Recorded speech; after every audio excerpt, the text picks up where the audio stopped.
here with you on Voice of Bangalore. Karnataka governor has signed cow slaughter ordinance brought by BJP government in the state. This provides for punishment for killing of cattle and offers protection for those acting in good faith to save them. This was passed by Karnataka government in the state assembly on 9th of December. Let's go across with Mazhar Sharif, Secretary of Bangalore District, AIMIM, All India Majlis-e-Ittehadul Muslimin.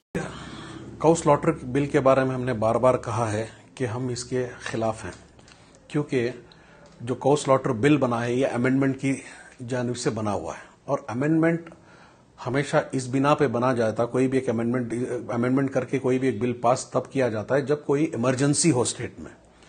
तो जहां की assembly ने reject किया, जहां की state की council ने reject किया, तो ऐसी बिल को इतनी इमरजेंसी करके अमेंडमेंट लाने की जरूरत क्या थी इस सरकार को। एक चीज ये हो गई। दूसरी, इस बिल का हम बिल्कुल और बिल्कुल विरोध करते हैं, क्योंकि ये खिलाफ है माइनॉरिटीज के, ये खिलाफ है दलितों के और ये खिलाफ है किसानों के। आज किसान इतना परेशान हाल है इस बिल के वजह से। आज उनके जानवर जो उनके काम पे नहीं आते, जो जानवर वो आज किसी काम के नहीं रहे, कोई खरीदने वाला नहीं है आज उनका जानवर। अब वो जाएंगे तो कहां जाएंगे? बेरोजगारी बढ़ रही है। बेरोजगारी कितनी बढ़ चुकी है ऑलरेडी। अभी देखेंगे, आप देखना, अगर देखेंगे तो पता चलेगा। देखिए, जो स्लॉटर हाउसेस के जो काम करने वाले जो लोग हैं, वो लोग बेकार हो गए। एक दुकानों में 5-5, 6-6 लोग काम करते हैं, वो लोग बेकार हो चुके हैं।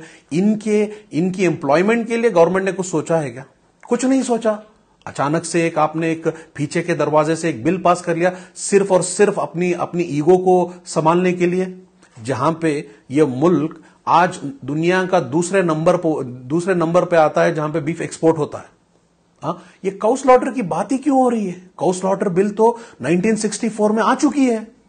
ये काउ स्लॉटर की बिल जो बात कर रहे हैं वो 1964 में आ चुकी है।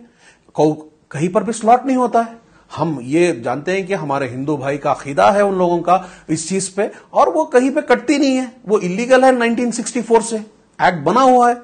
यहां पे जो दूसरे जो जानवर कटते थे, जैसे बैल हो गया या कोई और भैंस हो गई, ये जानवरों में तो उनको कोई तकलीफात नहीं थी। जहां पे आप एक्सपोर्ट करते हैं, आज अगर आपको अगर पता है तो आज की तारीख में इंडिया करीबन 1.5 मिलियन मीट्रिक टन एक्सपोर्ट करता है।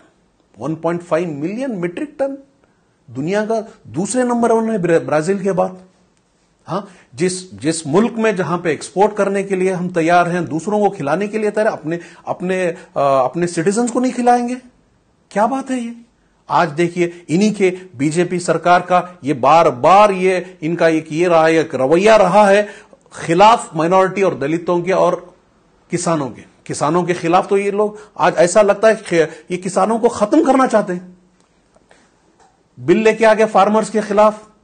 अब ये काउ स्लॉटरिंग का बिल लेके आ गए, वो भी किसानों के खिलाफ। हर चीज किसानों के खिलाफ करे। जो किसान हमको हमें खाना देता है, वो किसान को आज ये कहां रखना चाह रहे हैं? किसान को खत्म करना चाह रही है ये सरकार। यूपी में देखिए, आज भी यूपी हिंदुस्तान के अंदर सबसे ज्यादा एक्सपोर्ट करने वाली गवर्नमेंट कौन सी है? स्टेट वाइज यूपी है। वहां पे भी बैन कर दिया, किसानों को नुकसान कर दिया। यहां से गोवा जाता है, गोवा में इनकी सरकार है, जहां पे रोजाना 50 टन बीफ बिकता है। और ये क्यों नहीं बंद कर रहे? ये यहां पे मम्मी और नॉर्थ ईस्ट और गोवा में यमी, ये कहां का कानून हुआ? ये कहां की इंसाफ हुई? ये तो एक तरफ का बायसनेस हुआ, क्योंकि सिर्फ वहां पे उनके वोटर्स हैं, यहां पे वोटर्स हैं।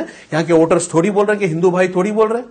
कुछ अरफात के लिए, कुछ एक गिने चुने कुछ परसेंटेज, 1-2% के लोगों के लिए, उनको खुश करने के लिए ये लोग ये कानून लाए। और उसके ऊपर क्यों कानून लाए? क्योंकि इन लोगों को खुश करना है अपने असली मालिकों को। इनको खुश करना है इनके असली मालिकों को, जो मालिक इन लोगों को इलेक्शन में फंड्स देते हैं। वो आज हिंदुस्तान के जो सबसे बड़े स्लॉटर हाउसेस हैं, वो सारे किसके हैं भाई? मुसलमानों के हैं, दलितों के हैं, किसानों के हैं। ये सारे सब हैं उन अमीरों के जो हैं, वो जैन हैं, मारवाड़ी हैं। ये लोग चला रहे हैं। जो लोग गोश्त की खुशबू तक पसंद नहीं करते, ये लोग चला रहे हैं, क्योंकि पैसा आ रहा है उनको इससे। ये मुल्क की यह हालत है आज, ये सरकार का निहायती ये गलत फैसला है। और इसका हमने पहले जब इन्होंने असेंबली में बिल लेके आए तब भी हमने इसकी खिलाफत की थी, आज भी करेंगे और आगे भी करते रहेंगे। अल्हम्दुलिल्लाह हमने ये भी दिया था, मेमोरेंडम भी दिया था, और अल्हम्दुलिल्लाह हमने पिटीशन भी हम फाइल कर रहे हैं इसके अगेंस्ट। इंशाअल्लाह जो भी कार्रवाई होगी लीगल की तरीके से, इंशाअल्लाह ये फंडामेंटल राइट्स को जो मारा जा रहा है, राइट टू ईट के बिना पे किसी को आज कुछ खाने का हक नहीं है, जीने का हक नहीं है, ये सोच रहे हैं, ये जो सोच रहे हैं वही करना है, ये एक सियासी गलत है। और इंशाअल्लाह हम इसका कंप्लीटली इसका हम सपोर्ट नहीं करते हैं, हम इसके अगेंस्ट खड़े हैं और इंशाअल्लाह खड़े के रहेंगे आखिरी दम तक इंशाअल्लाह।